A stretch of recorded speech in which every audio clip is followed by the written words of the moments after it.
Bueno, muchas gracias por la presentación. Esto era extra, como que se dice, es una conferencia extra producto de la situación que se creó.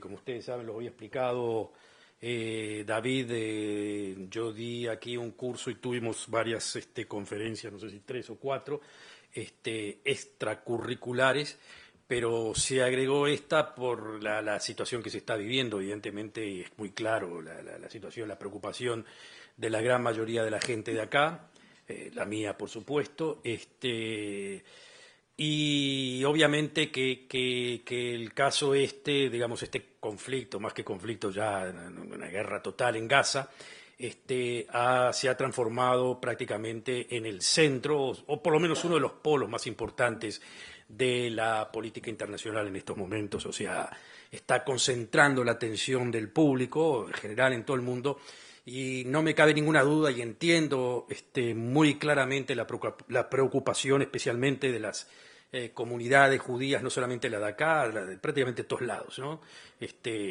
Con esa situación, porque el conflicto, especialmente este conflicto, incita demasiado a la población, de todos lados.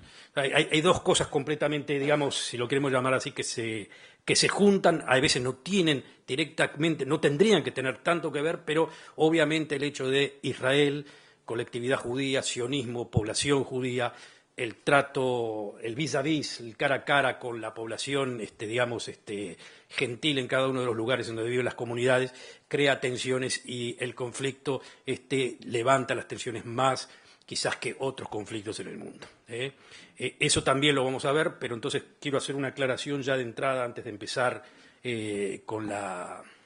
con mi análisis de la situación, que es una especie de salvedad, ¿no? Yo no vengo del Departamento de Relaciones Internacionales, de Relaciones Exteriores de Israel. Es decir, no vengo en este caso a representar una posición de Israel. Trato de ser lo más objetivo posible desde una perspectiva puramente académica, y aparte de académica observadora, ¿no? Decía, los argumentos académicos que tengo los pongo en el marco, digamos, de una observación, quizás con un poco más de conocimiento, con un poco menos, no importa, pero básicamente trato de ser lo más objetivo posible con respecto a lo que se está viendo, ¿eh? Es decir, cada uno en estas cosas cumple un papel, ¿no? Respeto completamente a todos los que están en la parte directa de explicar desde la posición muy clara del Estado de Israel, del gobierno de Israel. Es su función. La mía es tratar de buscar una cierta objetividad, que a veces no quiere decir que esté en contra de lo que piense el gobierno de Israel. Puede estar, puede estar en línea con lo que piensa el gobierno de Israel, en algunas cosas puede estar en contra de lo que piensa el gobierno de Israel, pero básicamente esa es la posibilidad de mantener una cierta distancia y una cierta objetividad en lo que se puede. Cuando digo en lo que se puede, queda muy claro también que, a pesar de que uno trata de ser objetivo, ¿no?, uno vive la situación. ¿Por qué la vive la situación? Porque vengo de allí.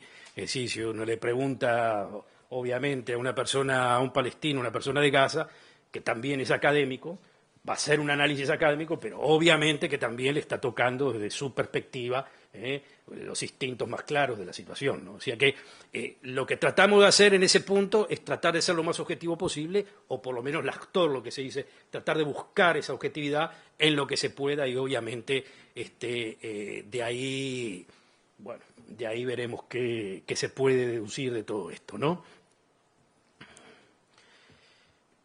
Vamos a entender entonces los factores. Vamos a empezar así. La primera parte la voy a hacer brevemente, los factores que están en el compitiendo y por qué en este conflicto. O sea, por qué se dio esto. Creo que el título mismo de la conferencia menciona el asunto. Un nuevo round, ¿hasta cuándo? Lo que quiere decir de un nuevo round o nueva confrontación entre Hamás e Israel equivale a decir que están dialogando. En estos momentos están dialogando. Dialogan con balas, dialogan con misiles, pero se están diciendo algo. Cuando se analiza cese de fuego o no cese de fuego, están dialogando. a través de intermediarios, pero se están mencionando cuáles son los términos y cuál tiene que ser, de acuerdo a una de las partes, el fin, no del partido, el fin de este round.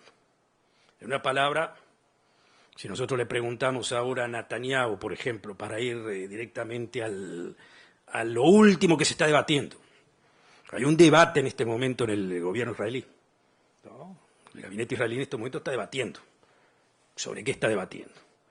No está debatiendo sobre si tenemos razón o no. Todo el mundo dentro del gobierno israelí sabe de que no quedaba más remedio que hacer lo que se hizo. Todo el mundo sabe.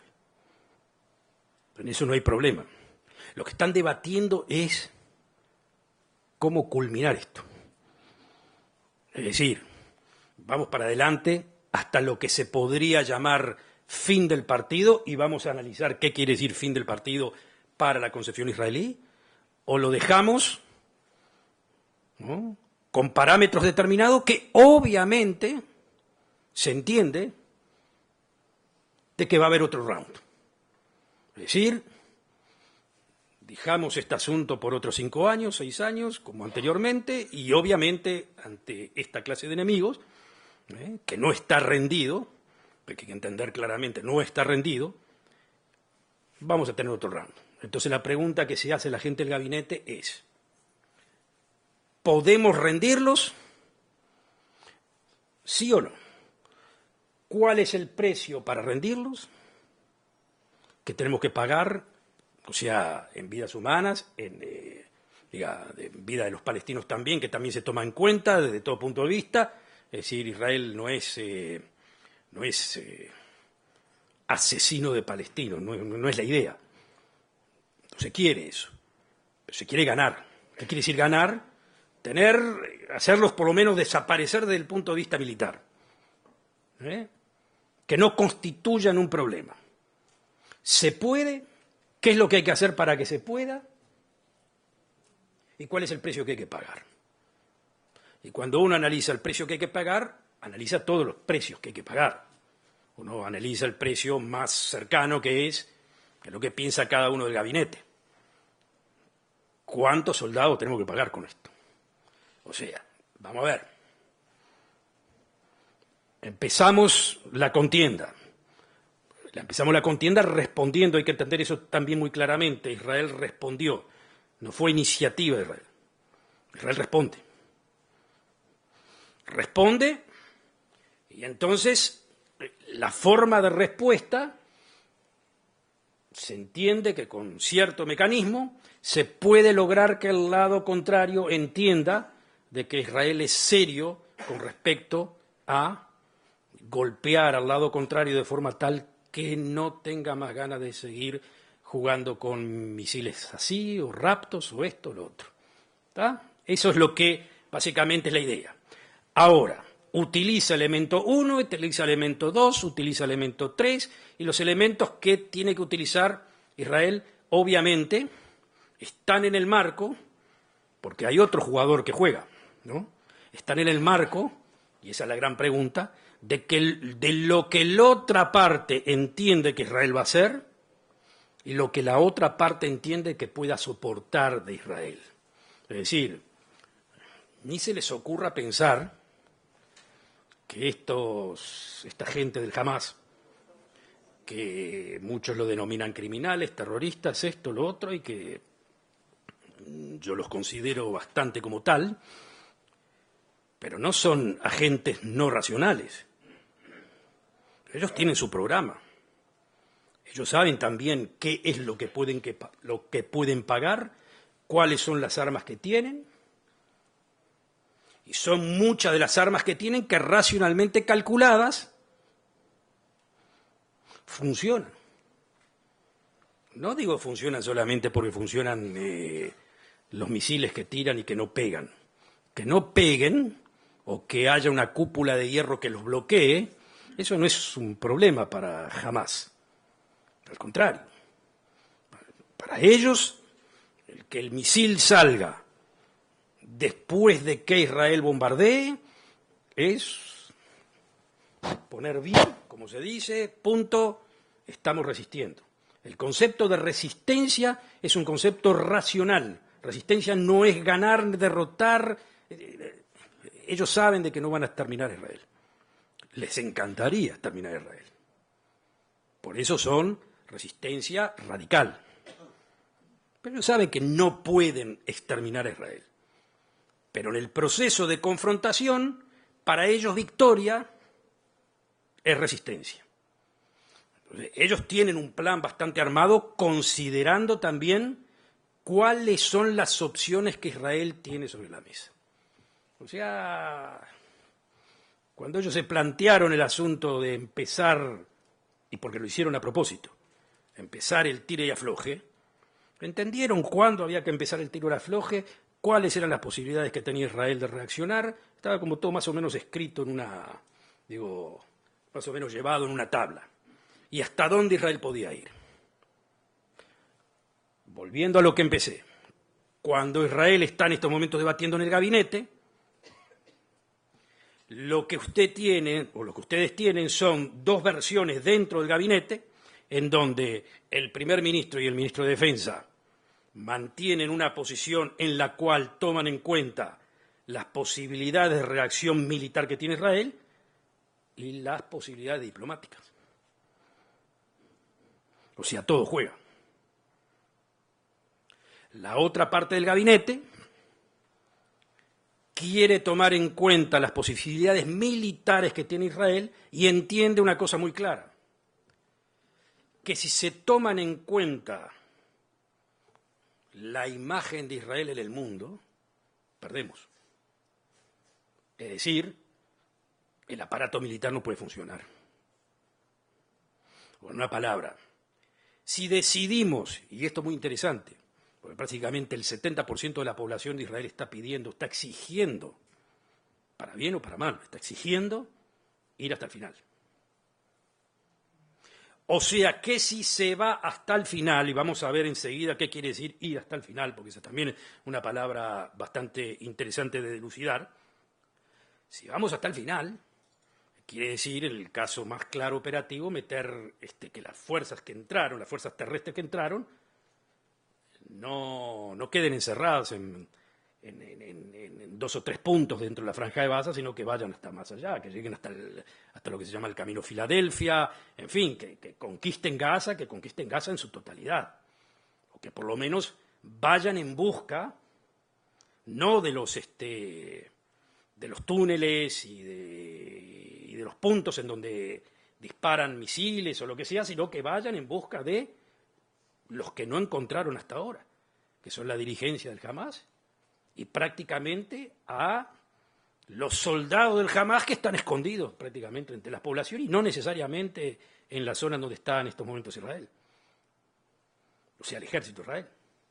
O sea, es invasión terrestre en su totalidad con los precios que tiene que pagar a nivel de ejército, digamos, de vidas, y a nivel diplomático, que para no ir demasiado, lo vemos en forma muy clara con las declaraciones del presidente de Estados Unidos y de John Kerry, en donde le hacen entender a Israel que no va más. O sea, algo que jamás lo tenía calculado. ¿Cuánto es el nivel de crédito que tiene Israel hasta que empiece la marcha en contra a nivel de opinión pública? Quiero que entiendan algo muy claro. No hay prácticamente nadie, no digo opinión pública, pero digamos que en la dirigencia política de los países occidentales que no entienda la razón de Israel. Hablando cara a cara, detrás de las declaraciones de crítica a Israel por la respuesta demasiado fuerte, desproporcionada, el concepto de desproporción, en fin. Entonces, detrás de todo eso no hay prácticamente dirigente en ningún país democrático que no entienda a Israel.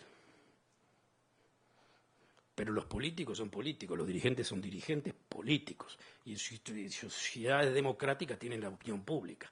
Y la opinión pública es la que se está levantando en forma cada vez más constante contra Israel.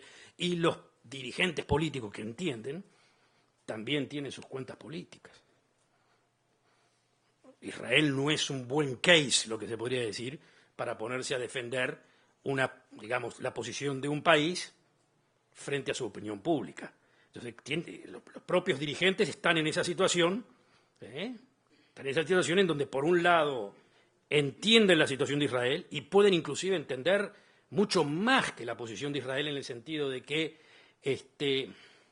sin querer llevarlo a términos demasiado exagerados, pero Israel, un país democrático, un país occidental, está peleando contra un grupo de terroristas muy duro, tenemos terroristas musulmanes por todos lados, yo sé que no es lo mismo, pero esta clase de chantaje que le hacen a Israel, nos gustaría a nosotros que Israel lo resuelva. Pero entonces el crédito, la cuenta de crédito que te dan, a ver, ponele 10 días, 15 días, 2 semanas, 1 semana. Están diciendo lo que generalmente se hace en estos casos. Liquidar este asunto en 5 días. Te pasás de 5 días, te pasás de 10 días, entonces ya no puedo. ¿Jamás entiende eso? Por supuesto que lo entiende. ¿Israel entiende eso? También lo entiende. Pero para liquidar eso en 5, 6 o 7 días, necesita pagar un precio que una gran parte del liderazgo israelí no está dispuesto a pagar. No les tengo que explicar demasiado. En estos 20 días hubieron como ¿cuánto? 45 soldados muertos. 45 soldados muertos en Israel es mucho. Ya ni les hablo de los 1000 palestinos, que eso es lo que le importa al resto del mundo. Pero 45 soldados en Israel es un precio demasiado alto para una contienda de este tipo. Y lo que se exige es muchísimo más. Ya no hablemos ya de la imagen en el exterior, hablemos de la situación en la cual un primer ministro tiene que ponerse, y obviamente uno dirá, bueno, en situaciones determinadas uno tiene que autosuperarse y el precio que haya que pagar se tendrá que pagar. Probablemente lo haga. Yo no digo de que no. Lo que digo en mi análisis es de que el primer ministro y el ministro de Defensa toman eso en mucha consideración. Y lo que toman en consideración es lo que el Hamás sabe que van a tener que tomar en consideración. O sea, como ya les dije, el Hamás no da puntada sin hilo. Ellos saben el problema que tiene Netanyahu. Él sabe el problema de opinión pública. Él sabe que la opinión pública a favor de Netanyahu o de favor de ir para adelante puede transformarse en el momento que haya más caídos. Y tienen un sistema de defensa muy cínico, pero que se ajusta a las necesidades que quieren ellos. Una palabra. Si nosotros estamos hablando de lo que se llama en el jargón de conflictos internacionales una guerra asimétrica, hay muchos tratados que se han escrito, interesantemente, por qué democracias no pueden ganar guerras pequeñas. Linda tesis. ¿Por qué democracias no pueden ganar guerras pequeñas? ¿Qué quiere decir guerra pequeña? Quiere decir que si, digamos, Estados Unidos tiene que enfrentarse a la Alemania nazi, la gana. Si se tiene que enfrentar a Japón, la gana. Pero si se tiene que enfrentar con Irak o se tiene que enfrentar con Vietnam, no la gana. Una palabra, ¿por qué no la gana? Porque el lado contrario sabe interpretar muy claramente esa síntesis entre poder militar, democracia interna y la visión del mapa internacional que cada democracia o que cada país democrático tiene que tener. Yo creo que es entendible esto. Es tan entendible que si ustedes miran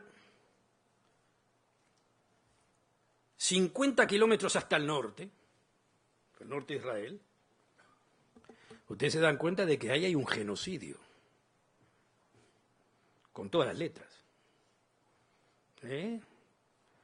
Siria tiene más o menos arriba de los 150.000 muertos. En esta última semana murieron solamente 1.200. No les quiero sumar los muertos que hay en el costado izquierdo del barrio, en Irak. Y no les quiero ni sumar los muertos que hubieron en la primavera árabe, en ese proceso democrático que se transformó de primavera en invierno. Pero ahora ustedes se preguntarán, ¿y entonces qué? ¿Podemos funcionar de la misma forma que funciona Bashir al-Assad? No, no podemos funcionar como Bashir al-Assad. ¿Y por qué no podemos funcionar? Bueno, porque nosotros somos judíos, tenemos conciencia, en fin, toda una cantidad de cosas, una moralidad, hay toda una cantidad de cosas así, pero más que eso, es porque Bashir al-Assad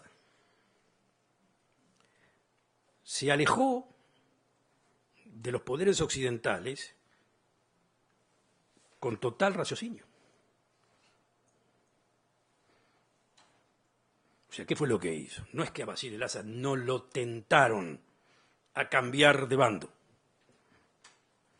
Lo tentaron a cambiar de bando, pero él no cambió de bando.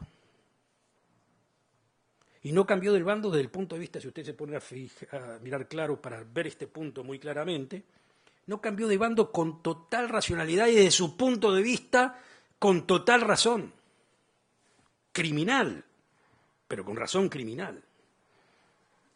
Una razón criminal. Los que se cambiaron de bando y se pasaron la cobertura occidental terminaron como Gaddafi. Terminaron como Mubarak. ¿Y para qué él quiere terminar como Mubarak o terminar como Gaddafi? Si tiene una base de poder bastante interesante con Irán, la Hezbollah y un contexto internacional que cada vez se resquebraja más y cada vez le pone más comas y puntos y comas a lo que se consideraba hasta hace poco el poder unilateral de los Estados Unidos. Pero Israel no está en esa. Entonces hay dos elementos que acá son muy claros. El que queremos creer, y yo lo creo también, que tenemos una moralidad. Israel dentro de todo es un país con bastantes cánones morales. No es un cliché. Es cierto. Los que sirvieron en el ejército lo saben. Es decir, se hace lo que se puede en materia de tratar de conservar y no golpear a gente inocente. Se hace lo que se puede. Se preguntarán por qué de cualquier forma sucede lo que sucede. Vamos a entrar en eso también. Sucede y obviamente que sucede. Lo colateral es algo importante. Sucede, por supuesto que sucede. Pero no hay una intencionalidad de terrorismo de Estado. Eso por un lado. Pero mismo sin, digamos, de que no hubiese esa moralidad, digamos de que en Israel también existiera un cinismo normal, Israel está jugando dentro de las normas del mundo occidental. O sea, Israel definitivamente por elección propia, por elección, digamos, en lo que se puede considerar las bases de su sistema de raciocinio internacional, juega con los Estados Unidos, con Inglaterra, con Francia, con otra cantidad de países, y no se puede correr de eso, porque eso es lo que le da el sustento, no digo económico, pero que le da el sustento de estar jugando dentro del campo de los que, se puede decir, están en lo correcto o en lo políticamente correcto dentro del concierto internacional. Ergo, Rusia no, China no, Irán por supuesto que no, pero estamos dentro de los países que están en lo correcto del mapa internacional, que a pesar de estar en lo correcto del mapa internacional, tienen de cualquier forma que estar en diálogo permanente y en estos momentos en una situación bastante dura y desequilibrante con países que no quisieran estar en diálogo, pero tienen que estar por todo lo que nosotros entendemos que es economía, en fin, etcétera, etcétera. Entonces, en una forma u otra, no pueden protestar contra los derechos humanos de China, no pueden protestar demasiado contra Rusia, es decir, tienen que jugar el partido, pero básicamente lo que Israel entiende, siendo parte de ese bloque occidental, que hay cosas que no puede hacer o que puede hacer menos de lo que podría hacer si tuviese intención de hacer y liquidar absolutamente todo. Vamos a ponerlo claro. Israel puede terminar el problema de Gaza en horas, si es por eso, pero eso sería un genocidio. Entonces estaríamos dialogando en una palabra, bueno, a fin de no pagar con vidas humanas mías, a mí no me importa hacer lo que hago. Y después se lo voy a contar a los americanos, a esto y lo otro, bueno, en fin, etcétera, etcétera. Pero bueno, cuando el primer ministro y el ministro de Defensa, que son los que entienden claramente con la famosa frase de lo que se ve de acá, no se ve de allá, es decir, es muy fácil estar en las filas del Parlamento, es muy fácil gritar, es muy fácil impulsar, hay que golpearlos, hay que darles, hay que hacer el tal final, en fin, etcétera, etcétera, pero las llamadas de Obama las tiene Netanyahu y del otro y otro, en fin, etcétera, etcétera. El que tiene que estar nivelando toda la situación y ver hasta dónde se va y hasta dónde no se va es el primer ministro. Y el que está conteniendo en estos momentos la situación es totalmente el primer ministro Netanyahu, que paradójicamente está en cierta forma siendo aplaudido también por la izquierda del mapa político israelí. ¿Por qué? Simplemente porque mantiene una posición de responsabilidad ante una situación bastante crítica. Entonces, las estrategias de la contienda son muy sencillas. Jamás estaba prácticamente destruida moral, económica no tanto, pero políticamente. ¿Por qué estaba destruida prácticamente desde el punto de vista político y económico? No por el bloqueo israelí, por el bloqueo egipcio. Jamás fue fundada por los hermanos musulmanes. Los hermanos musulmanes tuvieron un momento de auge fundamental cuando lograron la presidencia de Egipto a través de Mursi. Pero hubo un golpe de Estado en Egipto. Y el nuevo presidente de Egipto, el Sisi, los desprecia. Desprecia más Egipto al Hamás de lo que Israel desprecia al Hamás. A tal punto fue que el golpe de Estado que hizo el Sisi en Egipto no fue para dejar a los hermanos musulmanes en posición política de poder debatir el poder. Lo que hizo el Sisi en Egipto fue al mejor estilo Pinochet. Borrarlos absolutamente de toda disputa política. Y eso a pesar, que eso fue lo interesante del asunto, que los americanos estaban apoyando a los hermanos musulmanes, porque los americanos en una suerte son muy utópicos, son muy poco, o sea, son ingenuos y son muy ingenuos. Es decir, hay un problema con América. Hay un problema con América. Pero vamos, en esa ingenuidad y utopía política apoyaba la democracia. La democracia era, digamos, los hermanos musulmanes. Me permito, en este caso, es una salvedad. Lo digo como realista político, no, yo también apoyo la democracia. Pero el asunto era de que en el caso los que veían la zona, pero los propios, no solamente Israel, los propios árabes, los propios egipcios, veían a la política americana como algo muy ingenuo. Apoyar a los hermanos musulmanes, que era sí, habían ganado democráticamente, pero democráticamente estaban prácticamente tirando abajo la democracia. Era una especie de democracia a lo fascista, ¿no? Ganamos democráticamente, pero después rompemos todas las líneas posibles de democracia que pudiera haber en Egipto. De cualquier forma, los hermanos musulmanes y el Hamás están unidos. Entonces, en esos momentos, cuando los hermanos musulmanes sustentaban al Hamás, el Hamás estaba para arriba. No importa el bloqueo. Tenían otros amigos, que eran los turcos. Y tenían también el apoyo de Siria y de Hezbollah, hasta que, por orden de magia, cuando empezó la revuelta árabe democrática, pasaron dos cosas. La revolución de los militares en Egipto y el apoyo del Hamás a los movimientos sunitas que estaban peleando contra Hafez el-Assad en Siria, que eran los que lo apoyaban. O sea, ahí cometieron lo que se podría decir un error conceptual, táctico.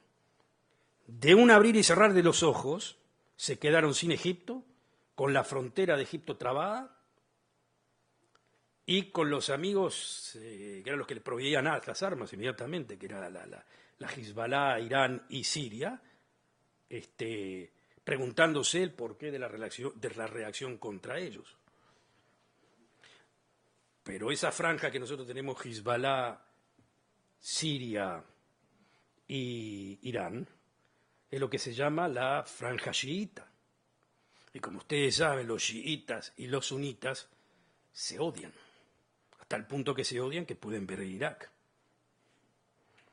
Ni hablar de Siria.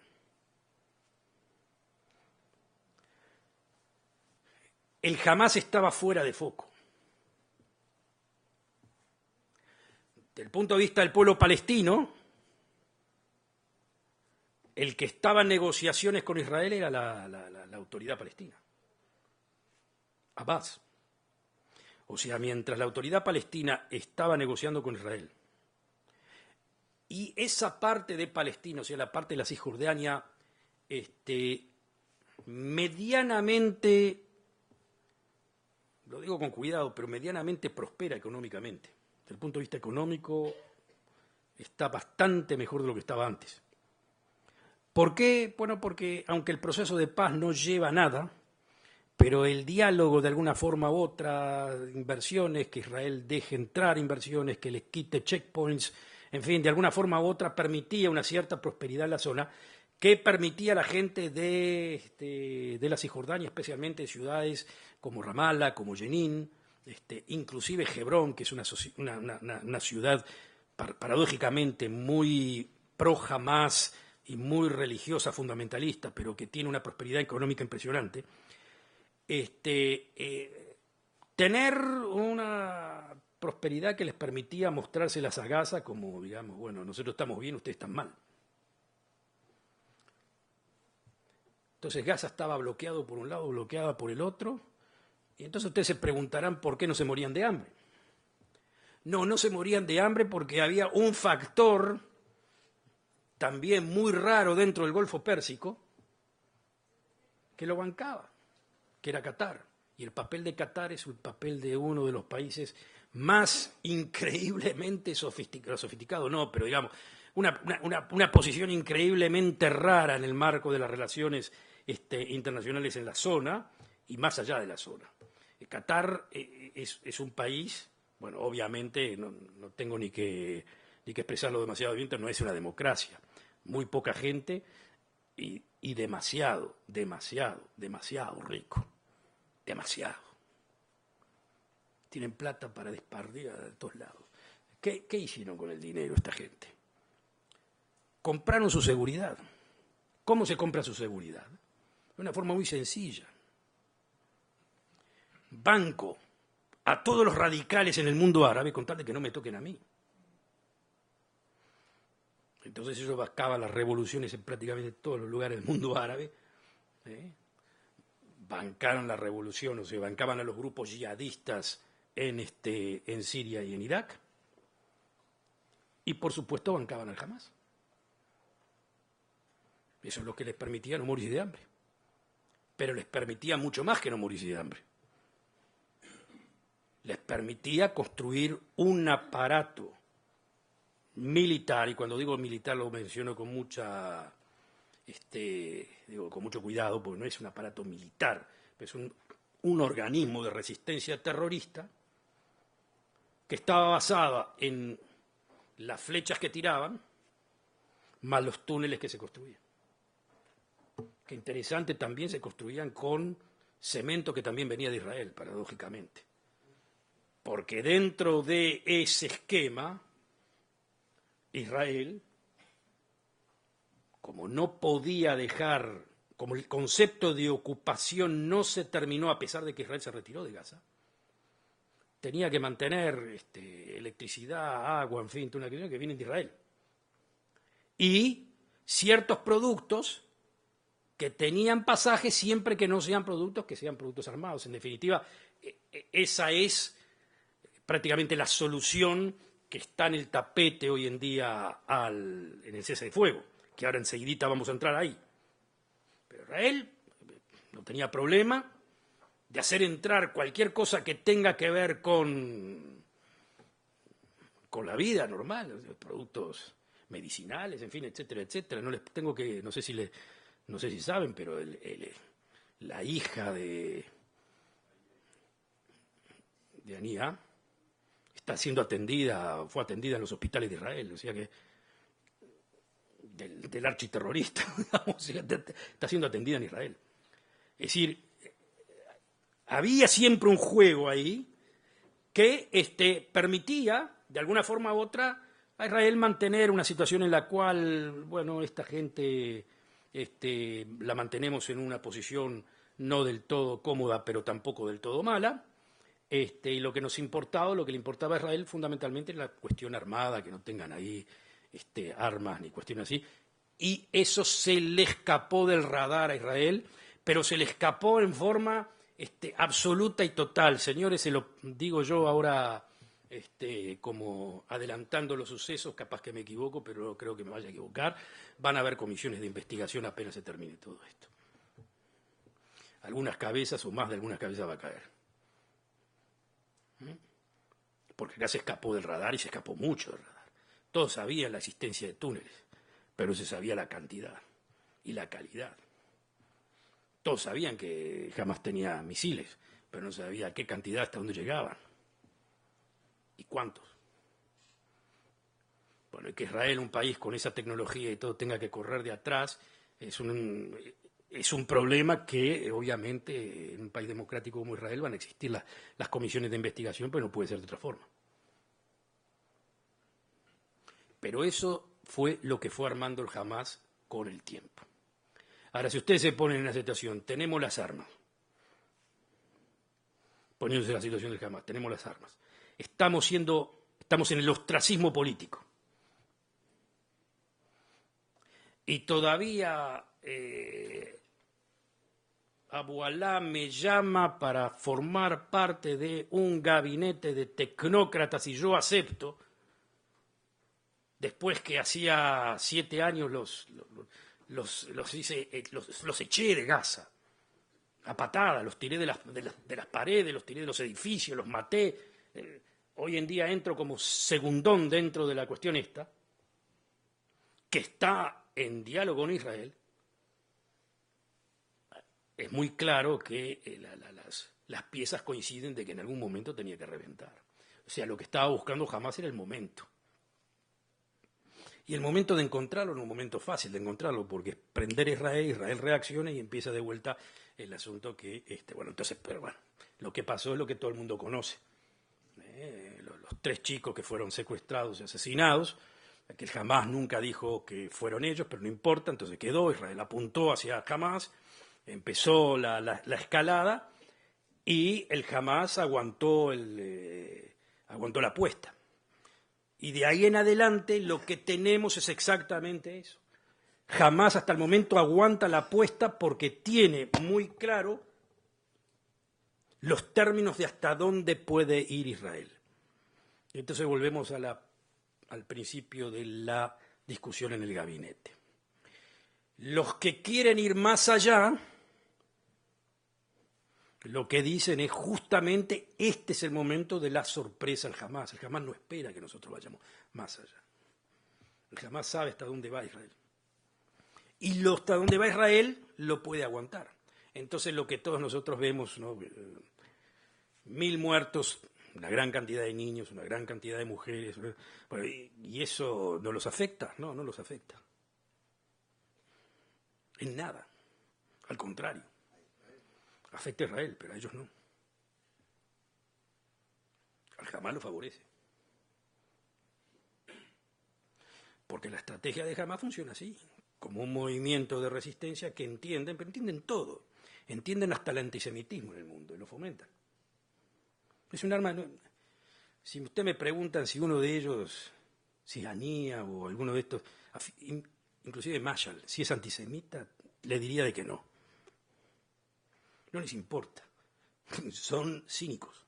Saben jugar con eso porque son las armas que tienen. Todo sirve.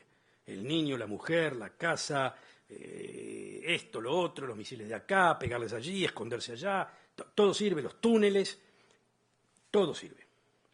Y entienden exactamente la política israelí, es decir, hasta dónde va. Y como ya les dije, en este momento, si quieren saber dónde estamos parados en esa situación, en donde el gobierno israelí tiene que decidir si sorprende al Hamás o no sorprende al Hamás.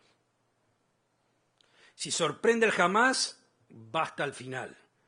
Pero entonces quedamos en definir qué quería decir el final, porque eso tampoco lo tiene muy claro definido Israel. ¿Qué es? ¿Terminar con el gobierno del Hamás? Básicamente Israel no quiere. ¿Cómo no quiere? ¿No son unos terroristas? Sí, son unos terroristas, pero sirven. ¿Qué quiere decir que sirven? Sirven debilitados. Pero nosotros no queremos a otros, Israel no quiere a otros que no sea el Hamás. Si cae el Hamás pueden venir una situación mucho peor, es decir, por un lado puede transformarse esto en una zona al estilo Somalia. Pero si no está el Hamás, y ahí está el problema, si terminamos por liquidar al Hamás, o si, digamos que por alguna cuestión u otra, la autoridad palestina logra recontracooptar a un Hamás muy debilitado,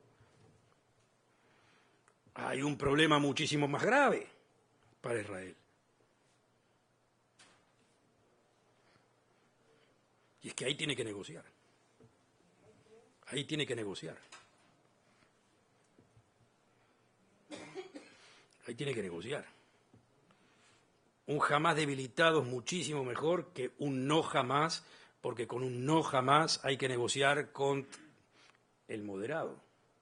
Y cuando uno negocia con el moderado hay que conceder. Y después de una situación así, el mundo va a presionar aún más para una negociación.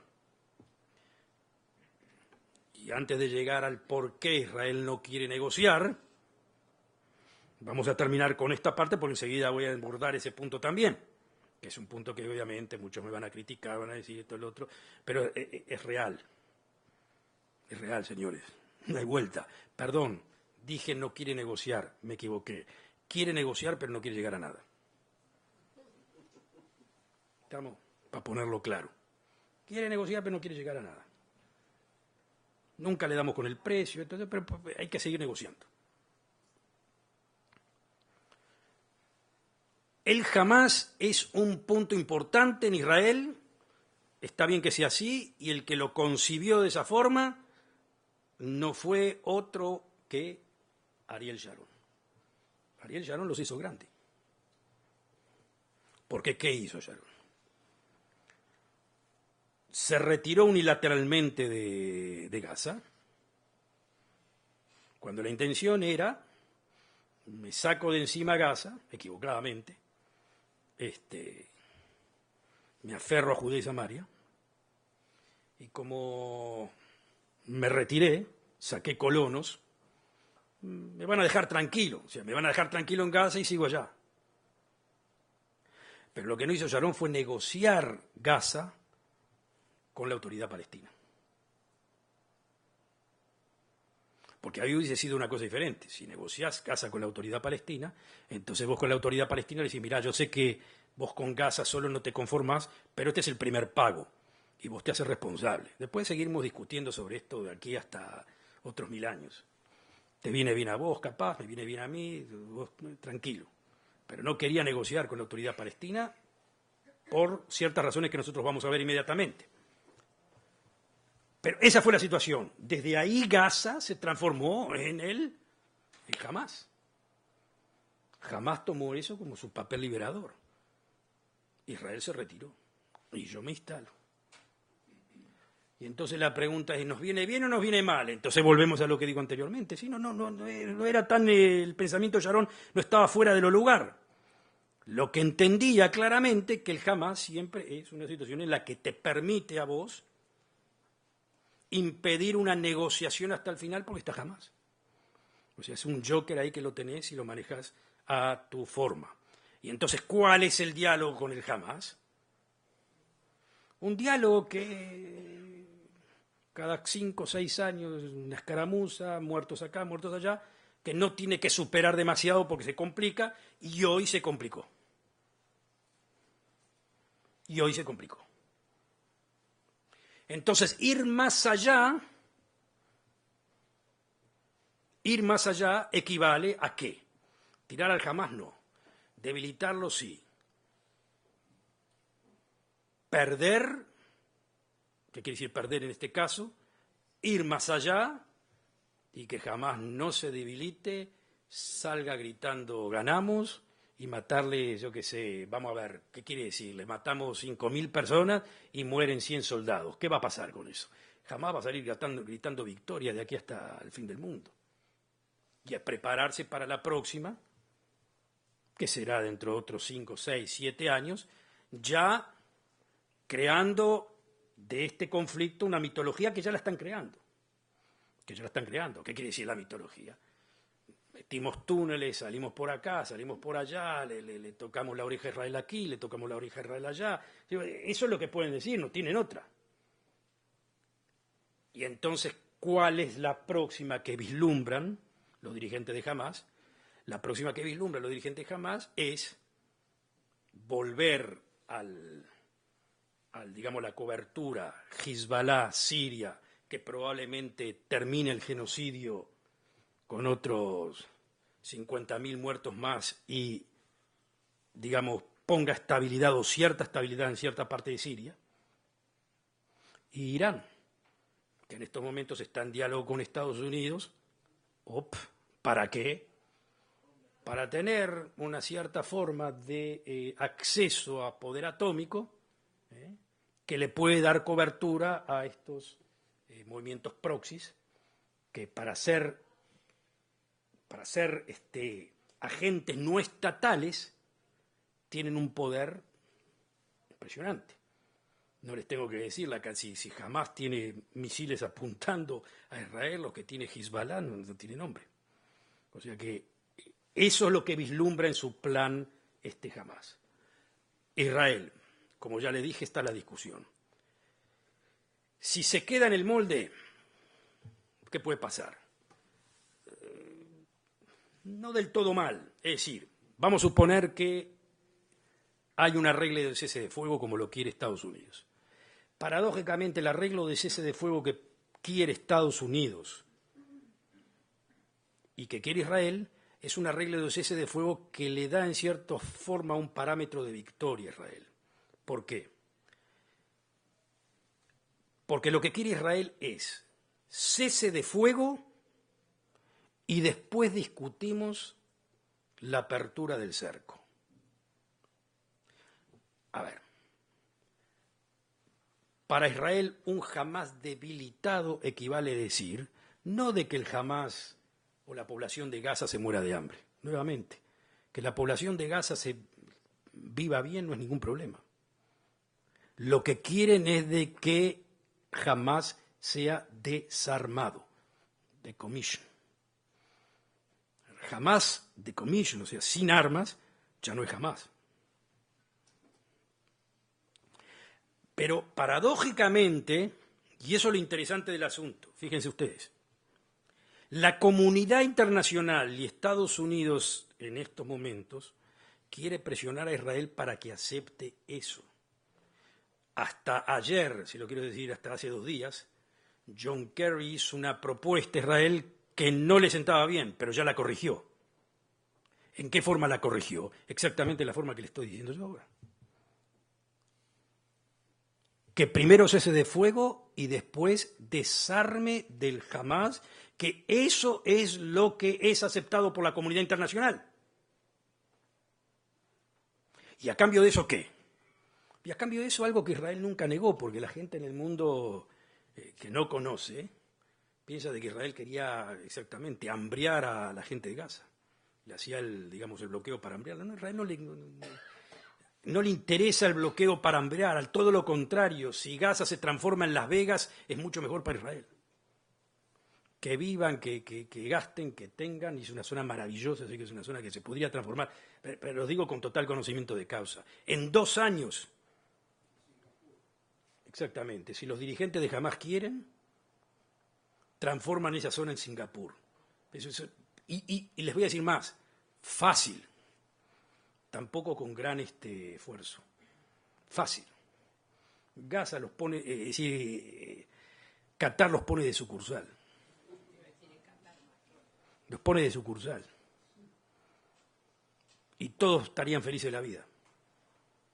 Pero no quieren. No quieren. Entonces lo que les digo con esto es que el esquema del cese de fuego, si se da más o menos como está vislumbrado ahora, y eso lo entiende Netanyahu, por eso es lo que quiere convencer a sus propias gentes dentro del gabinete. Pero la propia gente del gabinete entiende, son políticos, entienden el clamor popular. El clamor popular no pide un arreglo de cese de fuego. El clamor popular pide golpearlos a estos hasta dejarlos knockout, hasta que saquen bandera blanca. Eso es lo que pide la gente. No los quiere aguantar más. Porque este cese de fuego, a pesar de lo que estamos diciendo, equivaldría, vamos a ver, se abre el bloqueo, todo muy bien, y ellos bajan la cabeza y dicen, bueno, desarme. Pero eso fue lo mismo que hizo Hezbollah en el sur del Líbano. Es decir, es mentira. No hay cómo controlarlo. Van a meter armas igual. ¿A Israel le viene bien eso igual? Sí, no hay ninguna razón por la que no, en el sentido de que si jamás acepta el desarme, del punto de vista legal, están en un proceso de, de violación de la ley en el caso de que metan armas. Israel tiene justificación. Que lo haga o no, que tome esa justificación para invadir de nuevo es otra cosa. Pero básicamente Israel se pone del lado bueno de la cortina de la negociación. Y jamás se pone del lado malo, si es que eso quiere decir mucho. Muy bien, es una opción, como ya les digo, no creo que sea la opción mejor, pero es una de las opciones. La población de Israel lee ese arreglo y no quiere saber de nada. Exactamente por lo que estamos diciendo ahora, porque saben que lo van a violar.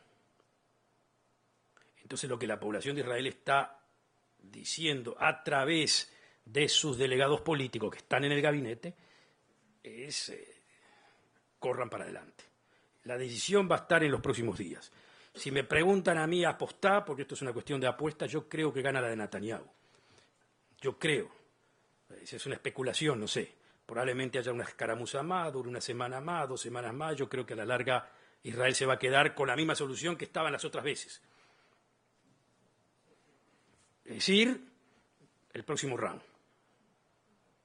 Puede pasar lo otro. No, como ya les digo, no me juego totalmente porque no, esto es muy impredecible y cada bala de acá, cada bala de acá, puede ser que haya un arreglo y caiga una bomba en un, yo qué sé, desgraciadamente, en un lugar inesperado, etcétera, etcétera, y puede cambiar todas las reglas del juego, pueden cambiar. Pero básicamente esas son las 2 opciones. Y por último, lo último, la cuestión de la negociación. Hoy más que nunca, miren, como ya les dije, yo participé en negociaciones y no llegamos a nada. Pero las negociaciones, que se habían dado durante los años hasta el 2000, bueno, no, los 2000 incluido, pero digamos que lo que se llamaba la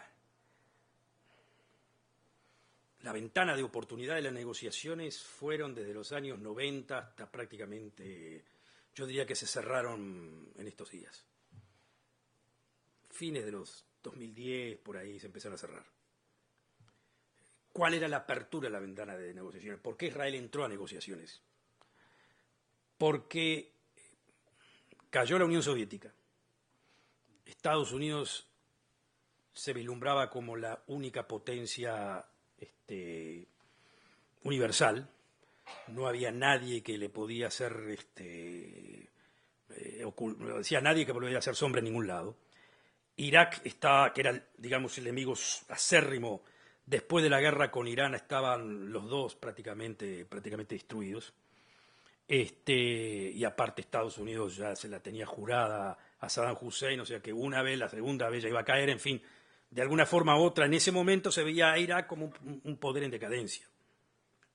Egipto estaba en paz con Israel, Jordania no había mayor problema con Israel, y quedaba Siria, que era como un estado que en ese momento lo veíamos como un estado bobo, porque digamos, en vez de volcarse al occidente y entrar en negociaciones con Israel, Siria se mantenía hoy en día, mirándolo desde esta perspectiva bastante inteligentemente, en su posición de no moverme del radicalismo, por su propia seguridad.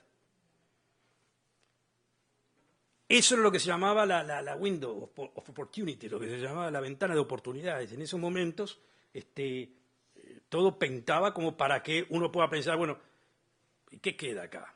Y vamos a liquidar este asunto con los palestinos, que es un problema que lo tenemos desde antes de la creación del Estado de Israel y lo podemos arreglar. Y los que pensaban de que se podía arreglar, pensaban exactamente en la idea esa famosa de 2 estados para 2 pueblos, que se podía más o menos arreglar en base a, 5 metros más para acá, 5 metros menos para allá, se podía arreglar eso. Racionalmente hablando se podía dar. Bueno, no les voy a hacer todo el recuento por qué no se dio. No se dio, un poco la culpa la tenían ellos, los otros, entendimiento, así, no se dio. Ahora, ¿qué es lo que pasa ahora? Ahora es muy difícil, inclusive para los que quieren negociar territorios, poder conceder territorios. Muy difícil, no solamente por el Hamás, porque usted tiene al ISIS ahí arriba, porque usted le puede conceder territorios a quién. Las posibilidades, lo que antes se podía deslumbrar como una posibilidad de que, no es muy probable que tengan una soberanía, en fin, que se pueda hablar, en fin. Hoy en día esas posibilidades son posibilidades que uno tiene que pensar no una vez, ni 2 veces, ni 3 veces, 4 veces, es peligroso. O sea, hoy hay mucho más municiones para los que negaron siempre la posibilidad de un arreglo y de una negociación. Eso Netanyahu también lo sabe. Netanyahu tampoco quería negociaciones. Hace negociaciones porque es lo que tiene que hacer para mantener al mundo tranquilo. Porque lo que pide el mundo es negociación. Pero básicamente la idea de los escépticos de las negociaciones era de que ese territorio se convierte inmediatamente en un territorio enemigo. Por eso les digo, hasta prácticamente los últimos 3 años, esa era una tesis que uno le podía decir, no, ¿por qué? Estamos con la carrera la carrera la vamos llevando bien. Los palestinos definitivamente podemos tener una relación con ellos. Yo creo que se podía tener, sí. Se podía haber arreglado, pero no se arregló. Hoy yo lo veo demasiado tarde y yo sé que nos van a presionar y mucho para eso. O sea, en una palabra, para definir y culminar el análisis hasta este momento. No me cabe duda de que arreglo que haya, sea cese de fuego ahora, o ir hasta el final después, con lo que eso representa, y si hay la opción 2, van a haber muchísimos muertos de los 2 lados. No me cabe duda. va a llevar a la comunidad internacional a presionar aún muchísimo más para reintroducir a Abbas dentro de las negociaciones. Es decir, es el Joker que está esperando ahí. Porque estos se matan, los otros se matan, bueno, ahora vengo yo que soy la cabeza racional y que no quiero exterminar a Israel, no quiero nada, quiero paz con Israel, quiero vivir con Israel. Entonces, ese es un discurso que en un momento de crisis total, que ya el mundo lo acepta, perdón, no es que algo que los países occidentales, no es algo que los países occidentales lo ven con malos ojos. Hoy en día ya lo ven con buenos ojos. En ese momento lo van a ver aún más con buenos ojos porque va a ser la única opción potable que existe para, digamos, mantener una suerte de negociación. Y obviamente que Israel eso lo va a ver con mucho cuidado y con mucha reticencia porque obviamente cada vez que tenga mejores, o sea, vamos a ponerlo de otra forma, cuanto mejor letra haga Abbas frente al mundo, mucho más dificultades va a tener Israel para negarse a negociar. Y ya les expliqué que negarse a negociar hoy en día, paradójicamente, hoy en día tiene un raciocinio bastante claro. Yo personalmente, hoy en día, que antes era a favor de negociaciones hasta el final, hoy en día mucho más cuidadoso a pesar de todo. No por los palestinos, repito, no por los palestinos, sino por la lectura de lo que está pasando en la región. La región se está desparatando. No tiene nada que ver con Israel eso. Lo que está pasando en el mundo árabe hoy en día no tiene nada que ver con Israel. Pero se está desmembrando prácticamente todos los estados-naciones, se está habiendo unas guerras sectarias con elementos terroristas que jamás son nenes de mamá delante de ellos. Y las posibilidades de que estos de alguna forma u otra entren dentro de un futuro Estado palestino son posibilidades que uno no las puede tirar por la ventana, son posibilidades reales. Y una persona que tiene que estar de alguna forma u otra vislumbrando cuál es su seguridad, tiene que tomarlos en cuenta. Es decir, si antes era una ventana de oportunidades, hoy ya no es tanta la ventana de oportunidades y quiere decir que la situación va a ser mucho más difícil. Pero lo que no quiere decir es de que el mundo occidental van a presionar y presionar hasta el final a Israel para que vaya a esa solución, porque definitivamente el mundo occidental es como Estados Unidos. Quiere tener una visión optimista, señores. En Israel, y con esto termino, Israel son conservadores realistas y el mundo occidental son optimistas. Usted no puede venir con una posición de que, mire, a ver, ¿y ustedes qué quieren acá? Bueno, Israel, ¿qué va a decir? Paz. Sí, paz, bueno, pero una paz teológica. Sí, una paz. Pero mientras tanto deja las cosas como está, realismo, es decir, enemigos sin demasiados muertos, o con pocos. Pero prefiero enemigos sin demasiados muertos que una paz que no entienda por dónde va.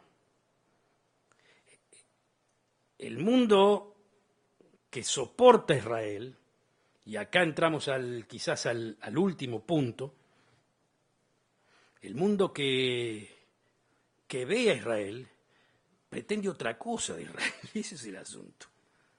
Ese es el problema que están sufriendo todos ustedes. Con los colegas que tienen en todos lados, no solamente acá en Uruguay, lo sufre el francés, lo sufre el inglés, lo sufren todos, y muchísimos judíos también llegan en un momento que están en la situación así que dicen, no, not in my name. Porque se espera de Israel mucho más. Y lo que hace Israel es tratar de explicar que no se puede esperar mucho más porque mi existencia depende de tener la cara fea. Una palabra, lo que Israel está tratando de explicar al mundo, algo que ustedes pueden entender muy bien, es que yo no estoy viviendo en Pocitos, estoy viviendo en el barrio Borro. Y ahí tengo que funcionar como se funciona en el 40 Manzanas o en el barrio Borro. Esa es la situación. Cuando el mundo le está pidiendo que funcionen como gente en Luxemburgo o en Ginebra.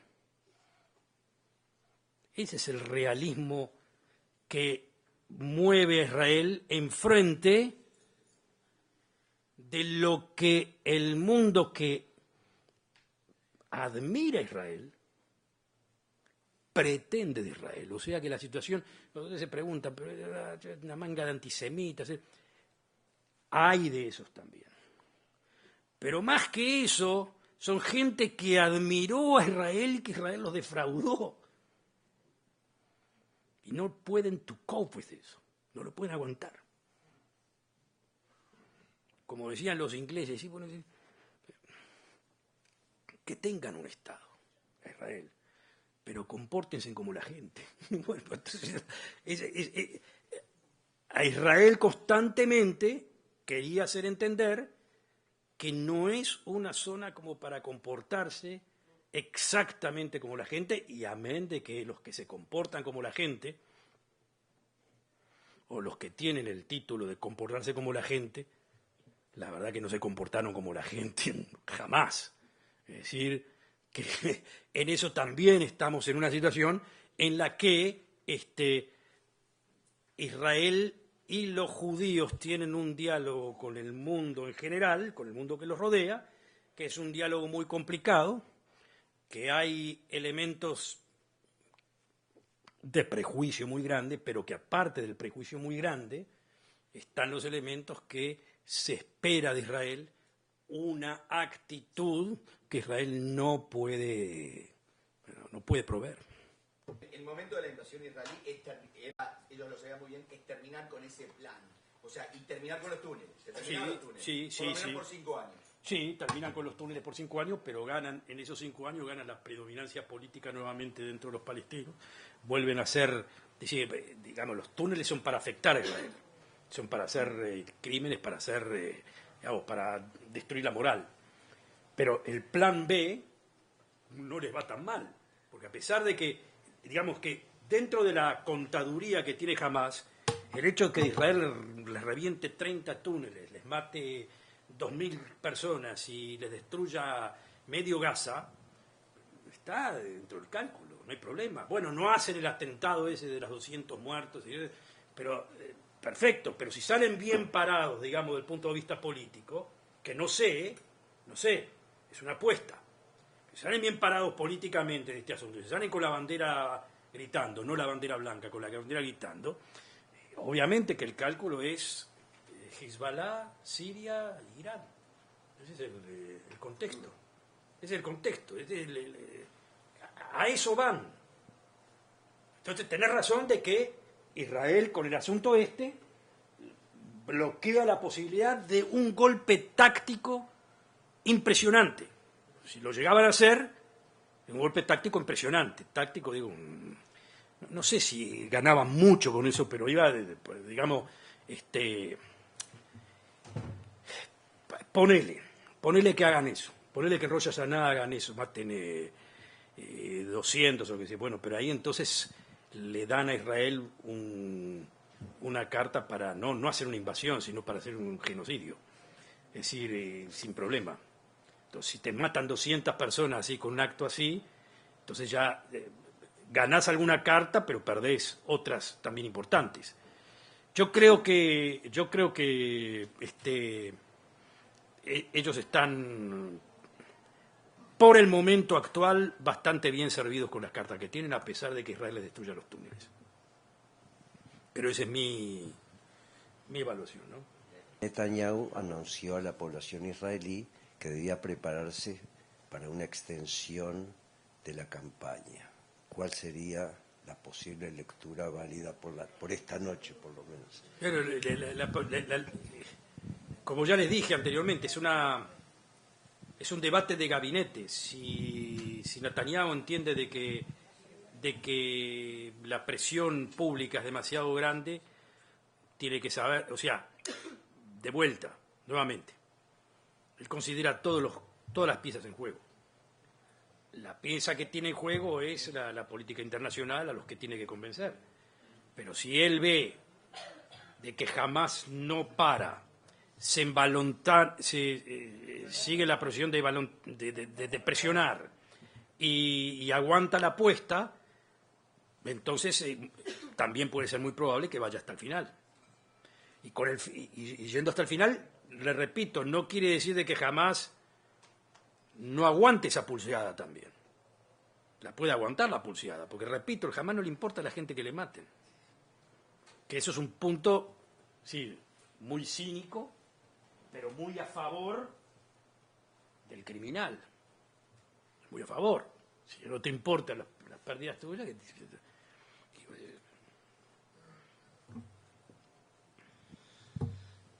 Una pregunta, o sea, sigo mucho lo que pasa en la prensa.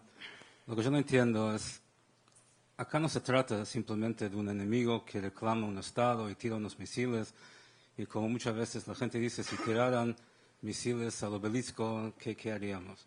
Acá, si uno lee la Carta Fundacional de Hamás, ve claramente que su objetivo es aniquilarnos en el Medio Oriente, en el mundo. Entonces, dijiste antes, por ejemplo, si hubiese una tragedia, si ellos hubiesen entrado y mataron a 200 personas, eso sí justificaría una respuesta contundente.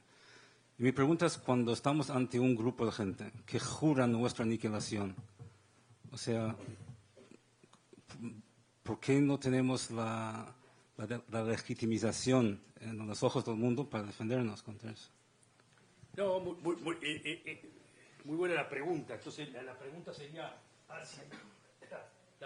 hacia el mundo. ¿Por qué el mundo no te da legitimación por leer la Carta Fundacional del Hamás? ¿Por qué no? Porque el Hamás puede tener una carta fundacional de la forma que quiera, pero no tiene el poder. Israel es visto como una potencia y el Hamás es visto como un enano. Es como un enano que te dice te voy a matar. Entonces el mundo no le da al enano la credibilidad de que te vaya a matar. Y bueno, vos podés decir, entonces, bueno, ¿qué hace Israel? Tratar de convencer al mundo de que el enano sigue siendo peligroso y que el enano no es tan enano, sino que el enano tiene al amigo y al amigo allá, o sea, que el enano puede ser más que enano.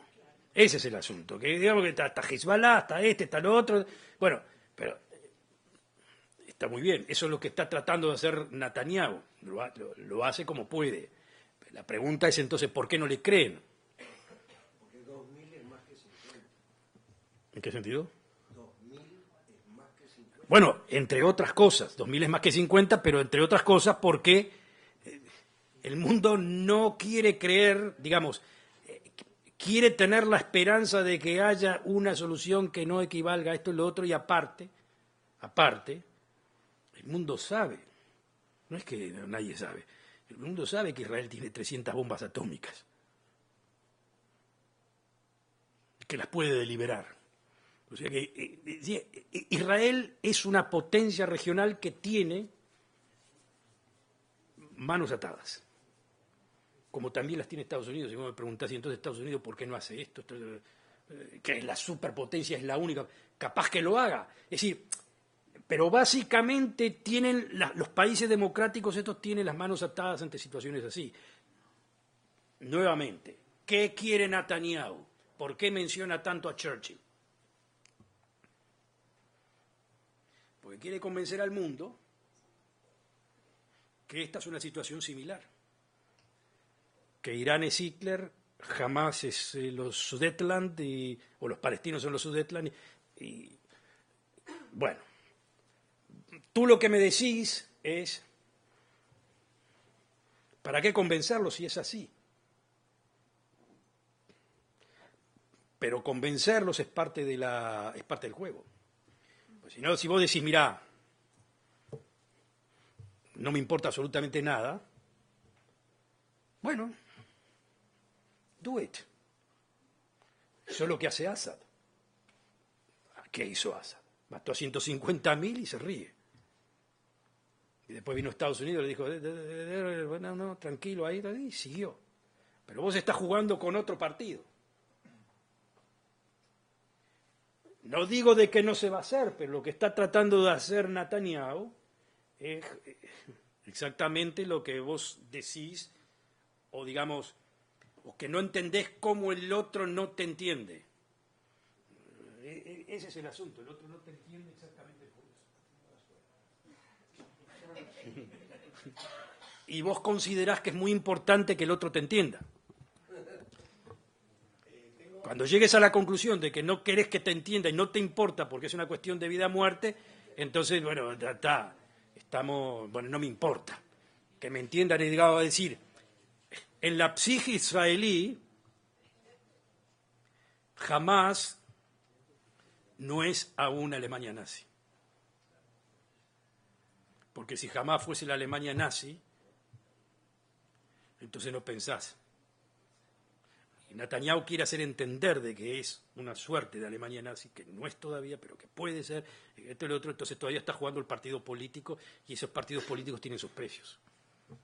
Voy a tratar de empezar por orden. Estaba la pregunta tuya, después, espera, bueno, tú mencionabas, bueno, que Israel no puede comportarse de la misma forma que un Estado como una cuestión terrorista, digamos. Esa era sí, es ufda lo que se dice, es un fact, hecho. Israel no puede decir, no puede ni aunque quieran, no puede.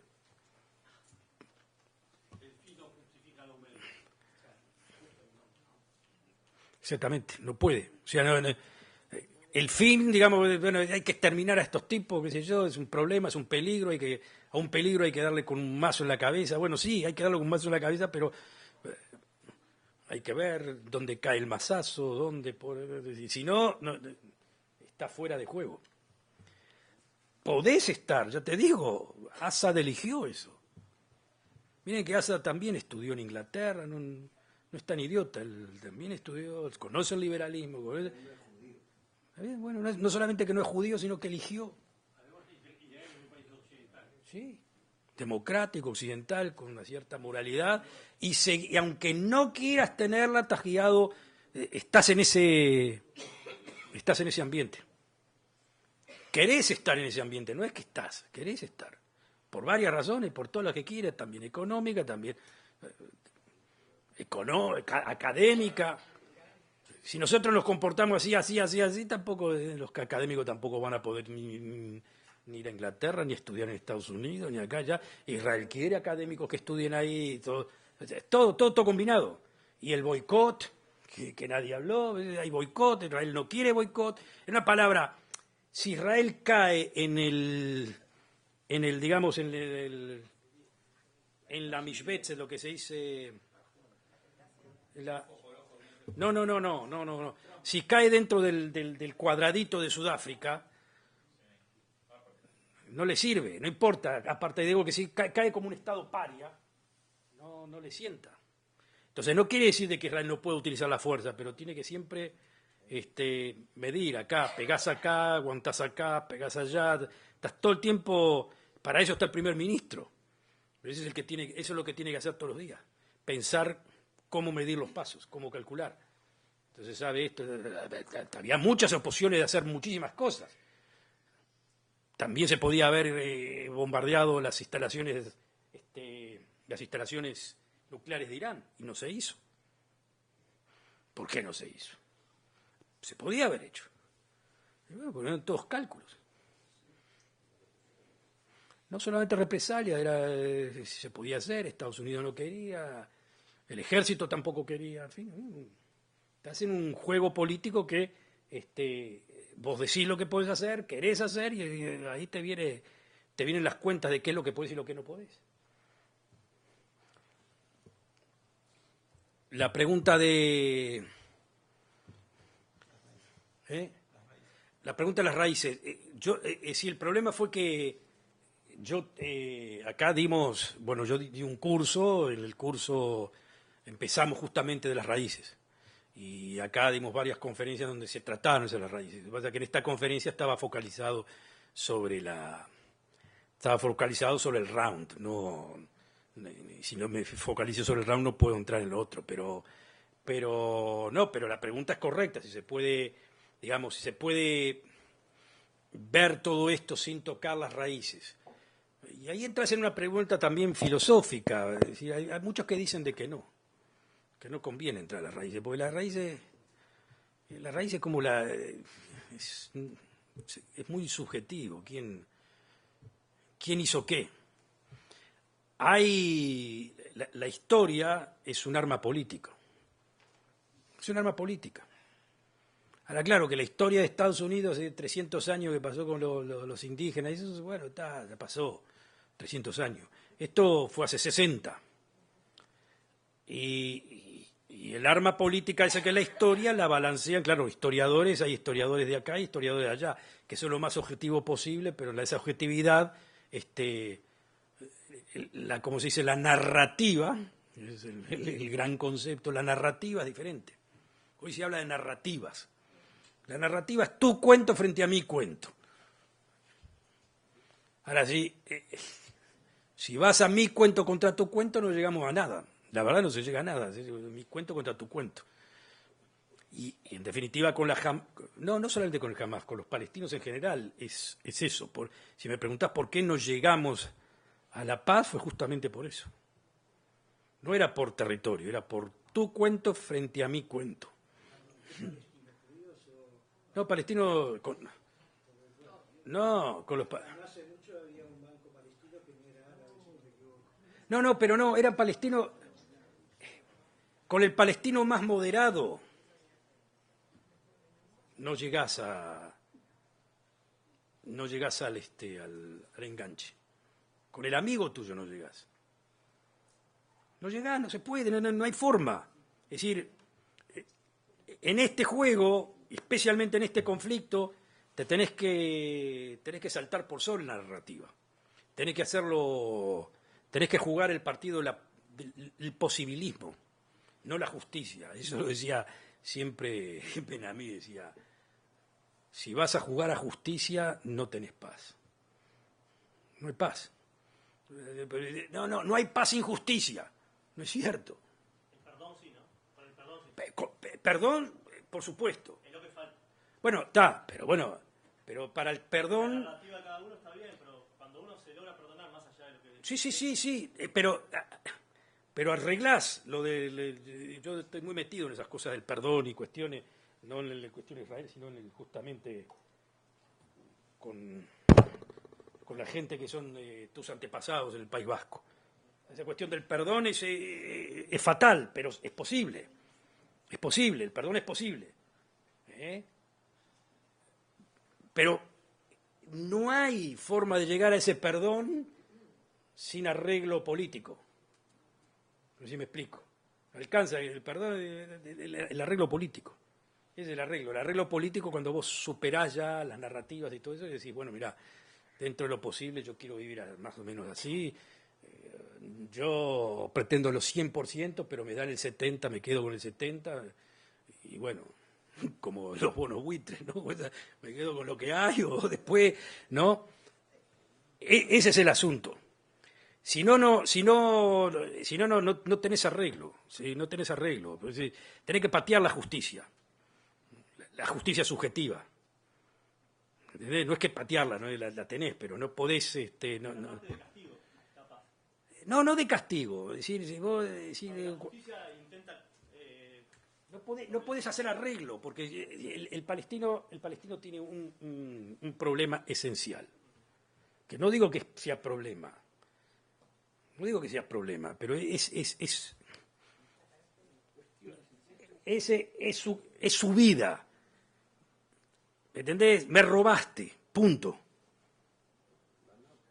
Me robaste. No, pero mirá que no, que sí, que me robaste.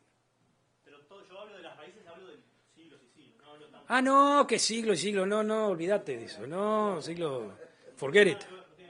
No, nada. Eso sí, no. Pero las raíces del conflicto te lo defino en dos palabras. Me robaste. Entonces yo te digo, que te robé, sigue, te robé porque vos me querías matar. Entonces, ¿qué quedamos? Como le decía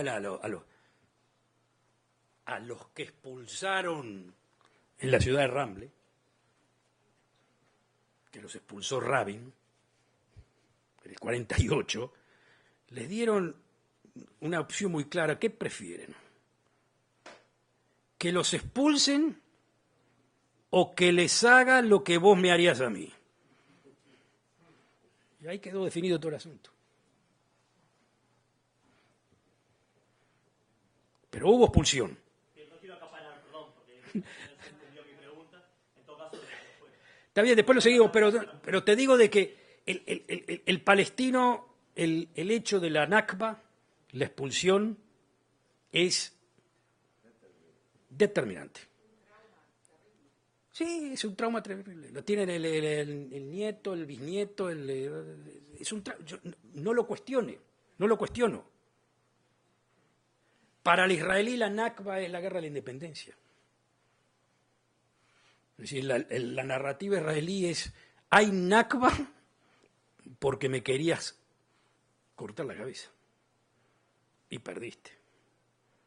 Y entonces dentro de eso se meten los demás y dicen: bueno, loco, pará, termínenla. Aquí hay un territorio, vos vivís acá, se puede vivir juntos, no se puede vivir juntos, y vamos a tratar de arreglar a través de políticos, dividir fronteras, un poquito así, lo posible. Eso es lo que quisimos hacer siempre, y no funcionó. Vamos a dejar, parala con que te robé, no te robé, esto, lo otro. Vamos a dividir esto. Ah, no, pero vos te quedaste con más parte. El corazón del asunto no lo resolves. El corazón del asunto no lo resolves. Entonces estamos en la que estamos. El diálogo es guerra un poco de diálogo, un poco de guerra, un poco de diálogo, un poco de guerra, un poco de diálogo, y hasta que dé. Pero solución, si me preguntás, no. Y te voy a decir una cosa: sin solución aparte se puede vivir bastante bien, ¿eh? Mirá que en el conflicto irlandés tampoco hay solución. Y lograron ahí, en Irlanda del Norte, dividir la policía, vivir acá, pues, más o menos están. No hay solución, ¿eh? Ellos saben que no hay solución. Pero tienen un modo vivendi. Los vascos también pueden lograr algo parecido, o están logrando algo parecido, y bueno, yo qué sé. Y hay otros que es imposible, que no, digo, se puede lograr un modo vivendi porque se logró con Israel y Palestina también, pero la tensión, porque hay mucha religión, mucha radicalización, en fin, etcétera, etcétera, y también dos partes que, tanto israelíes como palestinos, son dos clientes difíciles. Bueno, hay una alumna mía que está escribiendo un doctorado justamente sobre eso, que lo tengo que terminar de leer para formarme un poco más, pero hace un trabajo muy interesante sobre cómo los medios de comunicación fueron influidos por ciertos medios de comunicación, El País de España, The Guardian en Inglaterra y Le Monde en Francia, cómo fueron variando de ser muy pro-Israel a una posición mucho más crítica a Israel. ¿Sí? Entonces la pregunta es si hay mucho, hasta qué punto el post-sionismo fue influyente, hasta qué punto fueron las guerras, en fin, había toda una combinación de cosas que hay que verlas más en profundidad. Para mí hay dos elementos que se juntan, Uno fue el elemento, obviamente, cuando nosotros estábamos en el proceso de paz no teníamos ningún problema con esos medios. Todos aplaudían. Cuando terminó el proceso de paz, o cuando se complicó el proceso de paz, que nosotros pensábamos que iban a acusar a ellos y no a nosotros, de repente nos dimos cuenta que éramos nosotros los culpables. Entonces la pregunta es por qué esa... Y ahí se juntó también lo que se estaba experimentando intelectualmente en los últimos, diría, 15 años,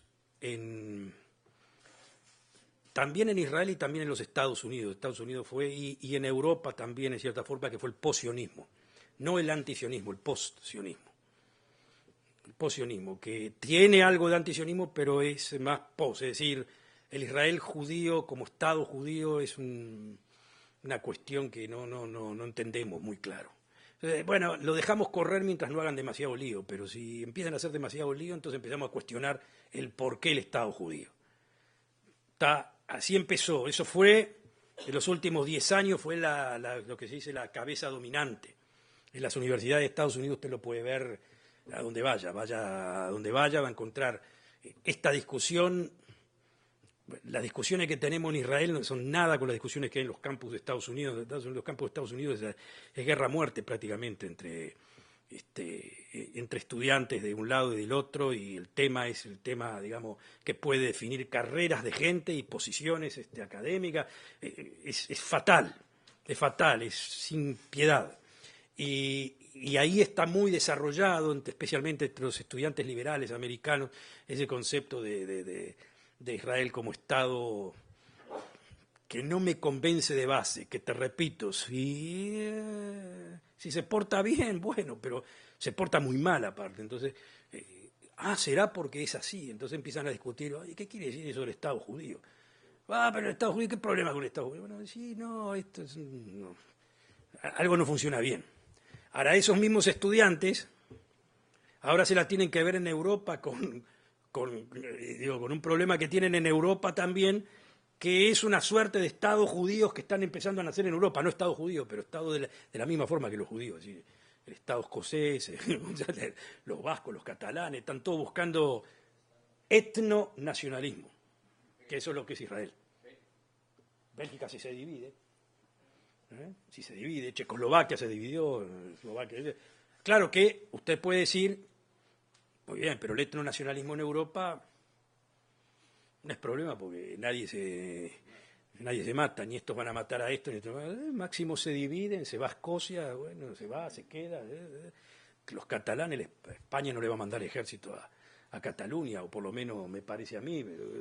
Pero digamos que ese es el asunto. Pero son esa suerte de Estado etnocultural, es muy a lo israelí. O sea,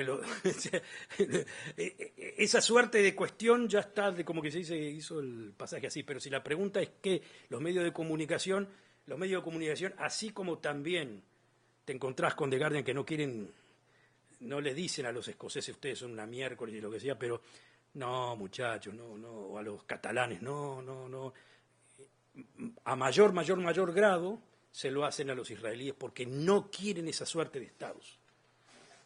No quieren deshacerte tanto. Entonces, pues, si Israel vivió bien, sí, vivió bien así todo este tiempo porque no podemos decirle a Israel que no después de lo que pasó en la Shoah. Entonces la Shoah contaba. Pero terminada la Shoah y viene la nueva generación, como decís tú, la nueva generación de jóvenes no conocen la Shoah, no les importa la Shoah, ya pasó. Yo soy alemán, el otro es esto, yo no odio a nadie, ni quiero a nadie, ni esto, ni esto. Yo pienso para mí, yo soy yo, el yo, y estos son los criminales y lo veo en la televisión. Es como decía Colbert, ¿no? Aparece en el Twitter enseguida, estos mataron, tiraron acá, allá. Con eso me guío. Entonces andar a explicarles aquí y allá el derecho, más derecho. Yo tengo alumnos, gente, no quieren saber de historia, ¿para qué? Quieren saber el hoy en día, esto, ¿qué está? Sí, bueno, les pasó, no les pasó, ya está.